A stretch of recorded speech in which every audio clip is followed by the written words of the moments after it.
Muslim immigration has been proving for some years to be the bit of mass migration which Europe is having the hardest time digesting. It's the hardest bit of it to absorb. My own view is that all peoples, when they travel anywhere else in the world, are going to bring a lot of the world that they have come from to the world they have come to. And that's always been the case. We recognise it. If somebody from Sweden moves to Denmark, there is a little bit of a cultural shift. If somebody from Denmark moves to Norway, there's a bit of a cultural shift. And yet we have been pretending that the mass movement of millions of people from very, very different countries and cultures will just have no impact or will be very easy and straightforward. And I think that's obviously not the case. And the beginnings of every single attempt to answer the challenges we have to begin with a recognition of that very basic truth, an acceptance of that basic truth. And yes, I think that it's crept up on Europeans in every country at different stages. It's crept up on Europeans almost by surprise. Nobody would have expected us to be discussing Islamic blasphemy laws. We just had this decision from the ECHR the other week about the Austrian blasphemy law case, and when post-war migration started, nobody expected that, and the public was surprised at first, and we had various events like the Rushdie affair, and more people realised, gosh, maybe there is a specific issue here. But as I say, every group of people comes with their own ideas, and it just seems to be the case for Europe that Muslim migration seems to be just harder to absorb for a whole range of reasons, and therefore we need to ask deeper questions about it. Douglas Murray's insights on Muslim immigration highlight a crucial point often overlooked. It's clear that expecting seamless integration without acknowledging cultural differences is naive. Only by accepting this truth can we begin to address the challenges and preserve our cultural and religious heritage effectively. How can Europe recognize the profound impact of mass migration on its values and societal norms? We have a very strong welfare system in Norway, Sweden, Denmark, but France and UK are different. US is again different, and Canada is different, and Australia is different. All of these countries have the same Muslim immigration issues. So that is proven, but when I hear the European politicians, it's almost as if they don't want to recognize the culture and value problems. Well, no, because if you recognize specific values challenges, then you've got a lot of work in front of you, haven't you? It's much easier, for instance, to pretend that absolutely everything always comes out the same way. I'm struck that politicians aren't willing to admit this, and I think it's because, of course, as I say, there are these follow-on questions. What are you going to do about it? How are you going to make it cohere? How are you going to make it work? How are you going to make the whole society rise? You know, how are you going to do all sorts of things for the future generations if this miscalculation is a miscalculation that some of us think it has been? So these are very unsettling questions, and very unsettling for politicians, because they may also be unanswerable at this stage. And Douglas hits the nail on the head.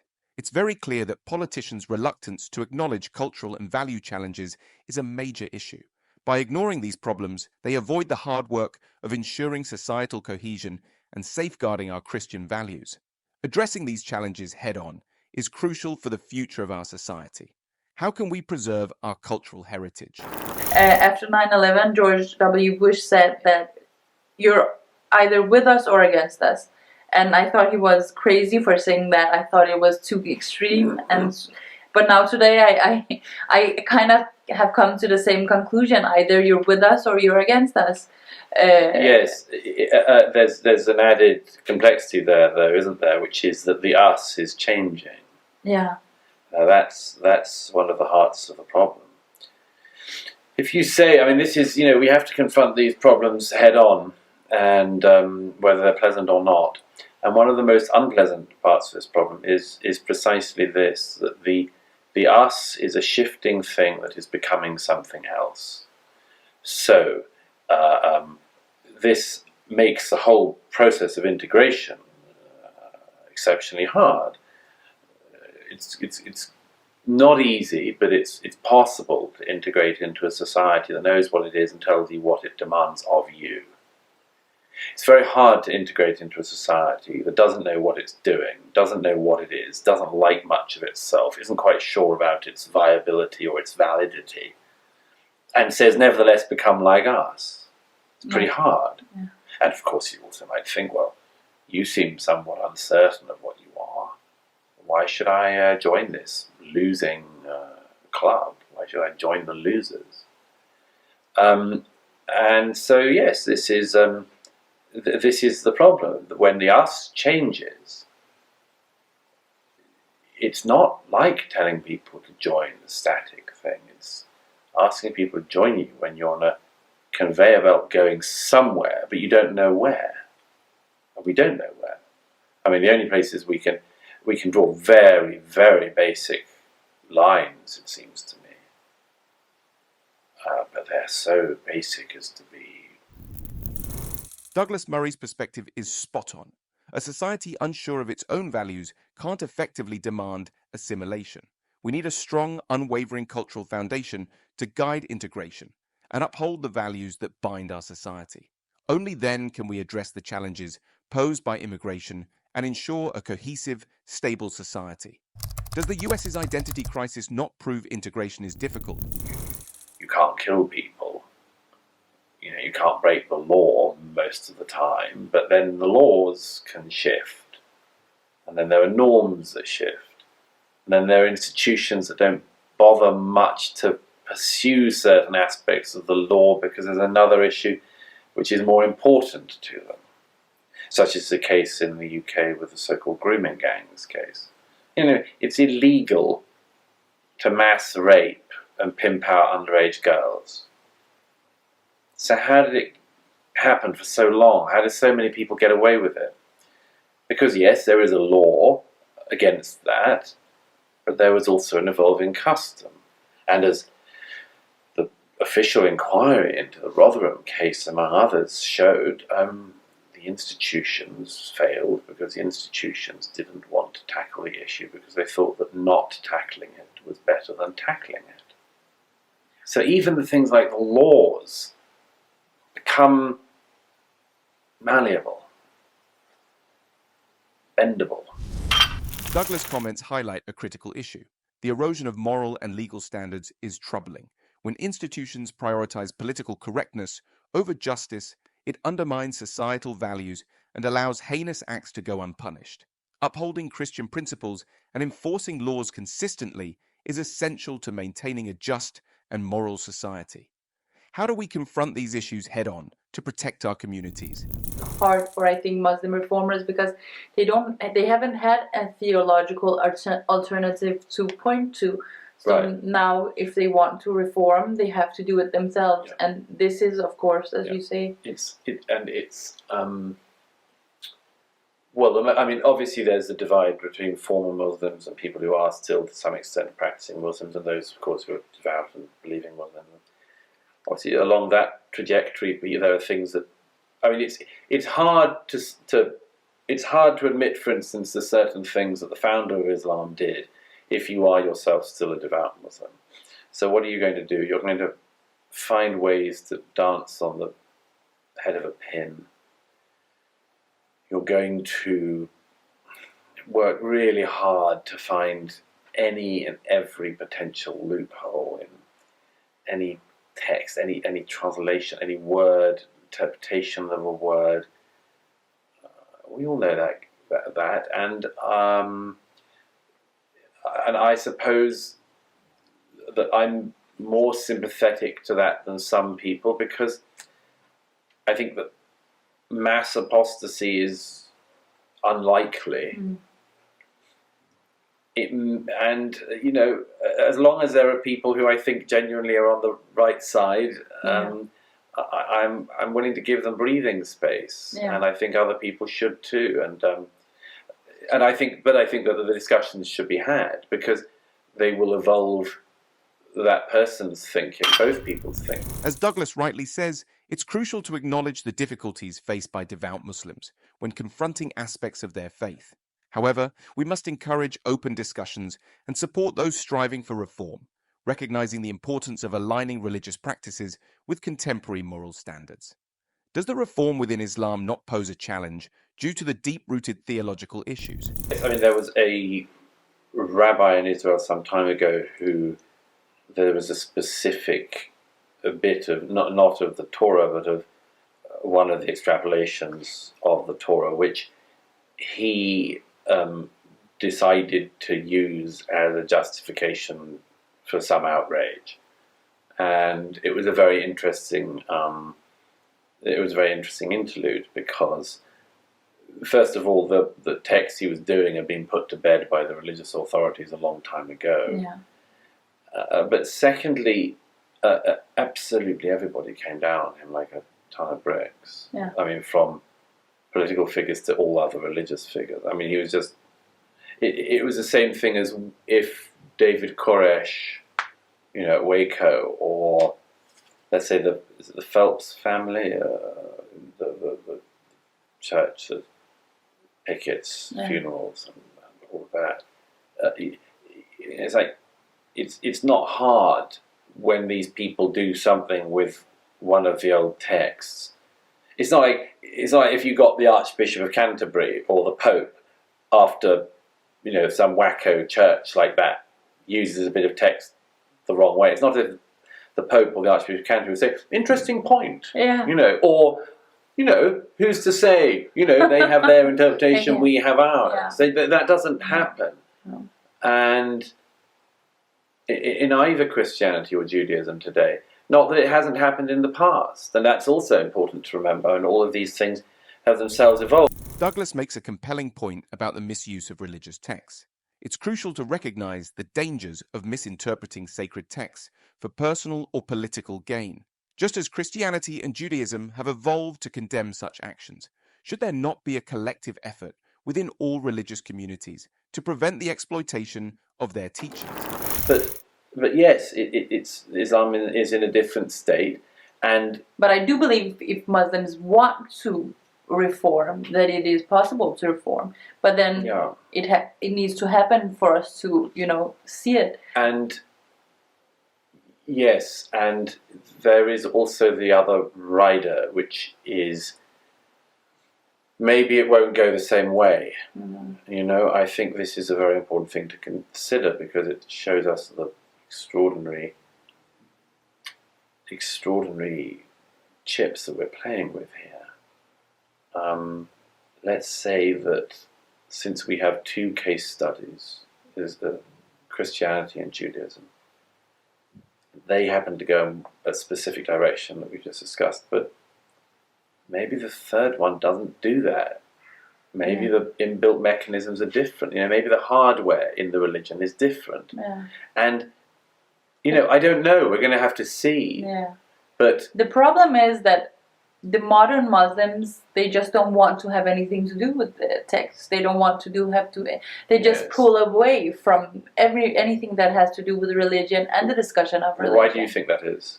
Because it's too big of a headache. One of the things that's most interested me in the years that I've been discussing this with Muslims and non-Muslims has been that the discovery that people don't know their texts. And I can only imagine the pain that this causes somebody brought up a Muslim like yourself. Douglas' insights highlight a significant challenge. It's crucial to recognize that reforming Islam might not follow the same path as Christianity due to inherent differences in religious texts and interpretations. The reluctance of modern Muslims to engage with their texts highlights the complexity of this issue. How can we support those striving for reform while understanding the hurdles they face? A Muslim like yourself, when they're told this is, for instance, the perfect man, the perfect human being who founded their religion, and then they discover these things. I mean, it's the sort of thing, of course, you split your brain in two to try to get around it. You half of your head keeps in mind that this seems to be a problem. The other half says, but he's the perfect person, so what do we do? It's an enormous amount of gears are not meeting, they're not meshing in this. And it may be, I mean, to turn to the thing of mass apostasy, it may be that this actually does, that there actually is quite a significant chip that is going away at the foundations of the faith at the moment, the Islamic faith. It may be there is a fairly seismic thing, because people are in larger numbers becoming aware of the contents of texts that they previously wouldn't have been aware of. Yeah. And that might change everything. So it may not mean that there's mass apostasy, but a mass falling away. Yeah. It could happen.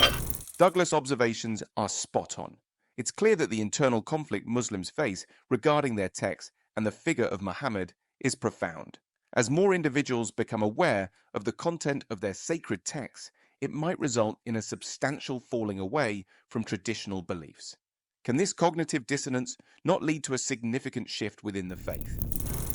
A lot of Muslim countries had some form of secularization or modernization with some rights for women and so on. And all of this was without talking about the religion, but suppressing the religion. And I don't think suppressing the religion or just not talking about the religion will help, because then if you still keep on telling yourself you're a Muslim, then people will come and say, oh, you're a Muslim, then you need to know this and that about your religion. Yes, what you describe, what I think of as the snapback effect, or the bungee rope effect, is one of the things we have to consider most, which is what if you can fall a very, very long way away from Islam, but that the pullback at the bottom is very fast indeed. I think that's happened in, you know better than me, in the case of Iran, but I think that's something like that happened in Iran. I think it's something like that that's happened in a number of places. I mean, you know, the most extreme one being Islamic State in Syria and Iraq, where a lot of the world was just bemused, including a lot of the Muslim world was just bemused, because why are these guys selling Yazidi girls at a slave auction? Well, they write a fatwa and they publish it explaining why, and they have all the textual justifications from Islamic scripture. That's why. And that stuff terrifies me. And I think it terrifies a lot of Muslims. Douglas makes a compelling point. The snapback effect he describes is very real. Secularization, without addressing the core tenets of Islam, might lead to a temporary distancing, but the pullback to fundamentalism can be swift and intense. Is this not evident in places like Iran, and even more drastically with groups like ISIS? Just to return also to the point you make about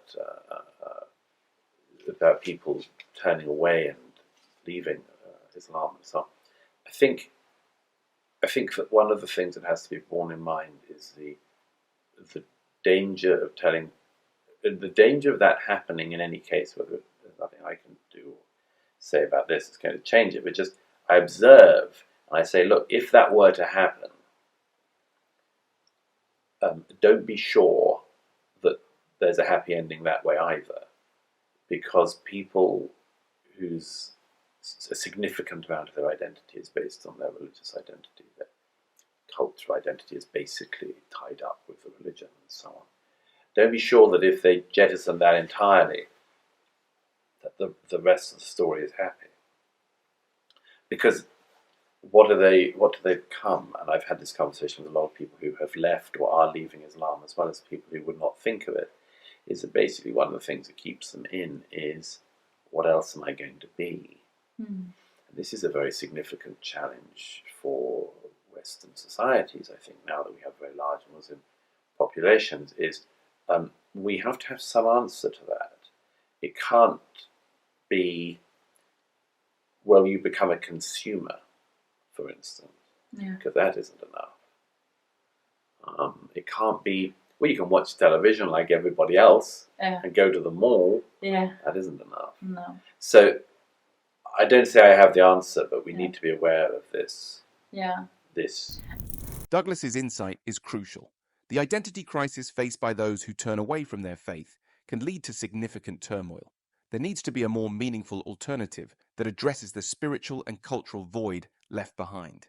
This is essential for lasting reform.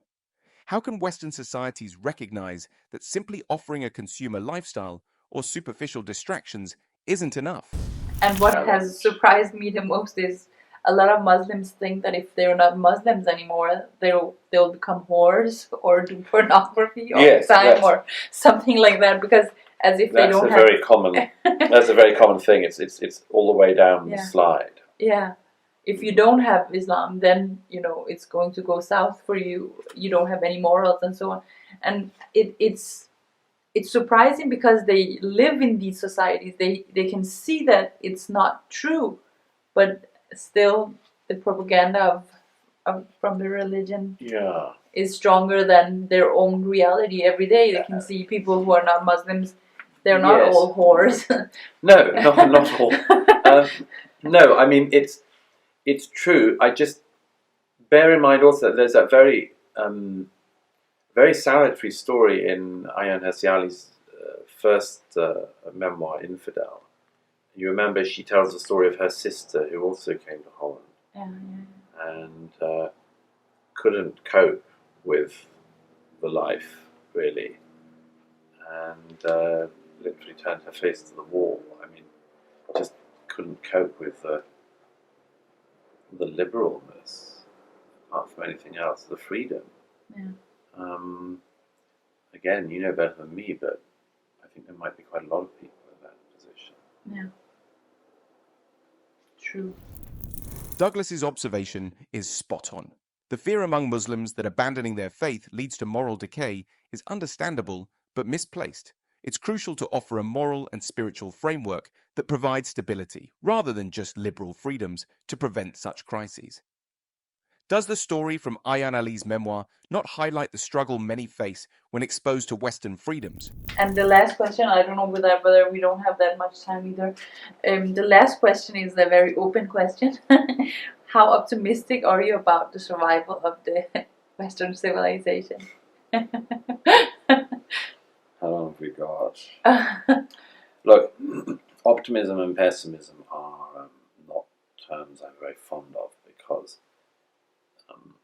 several reasons. First is that built into it is that optimism is better. Built into the whole, are you an optimist or a pessimist, is if you're an optimist, you can win. If you're a pessimist, nobody wants to be a pessimist. So that's the first thing. The second thing is, the truth is it varies day to day and country to country.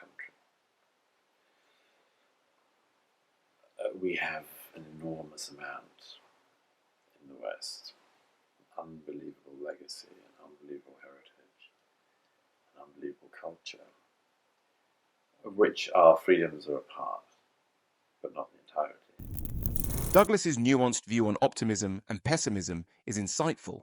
True optimism stems from a faith and morals. By upholding these values, we can navigate the challenges of modernity and ensure the endurance of our cultural and spiritual heritage. It's important to recognize that while our freedoms are essential, they aren't really the sole determinants of our society's survival, are they? So I don't believe that in a fair fight we lose.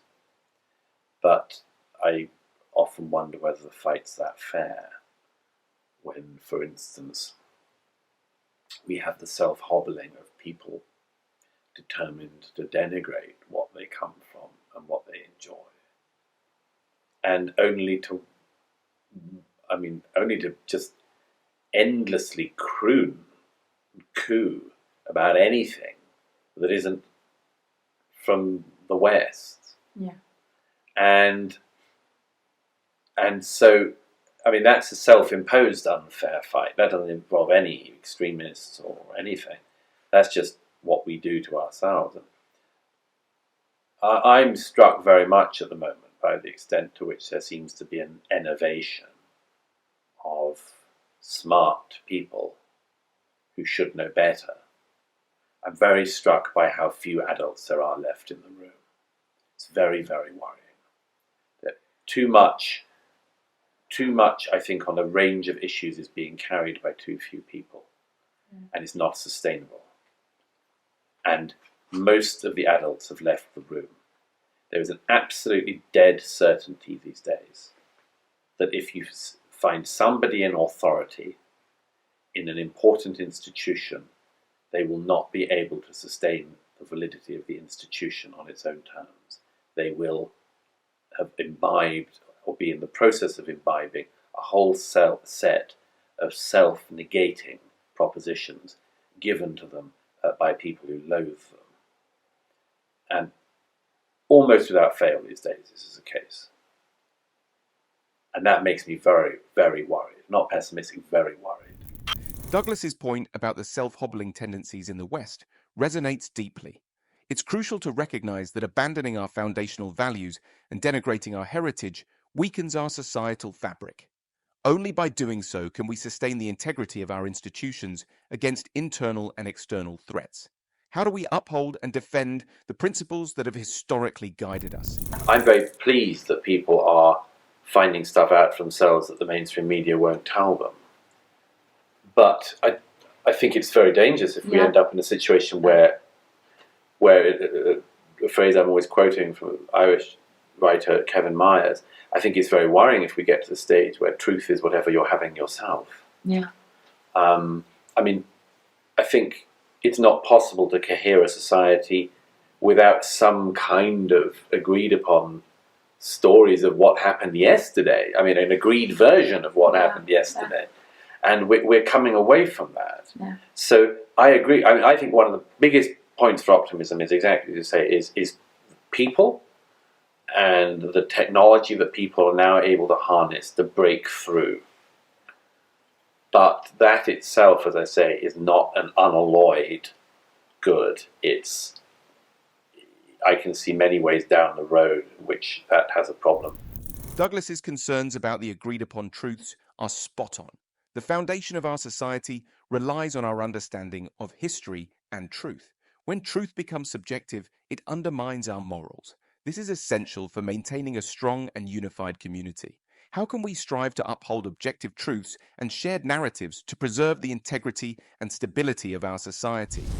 To do anything that isn't within the bounds of tolerable liberal democratic norms.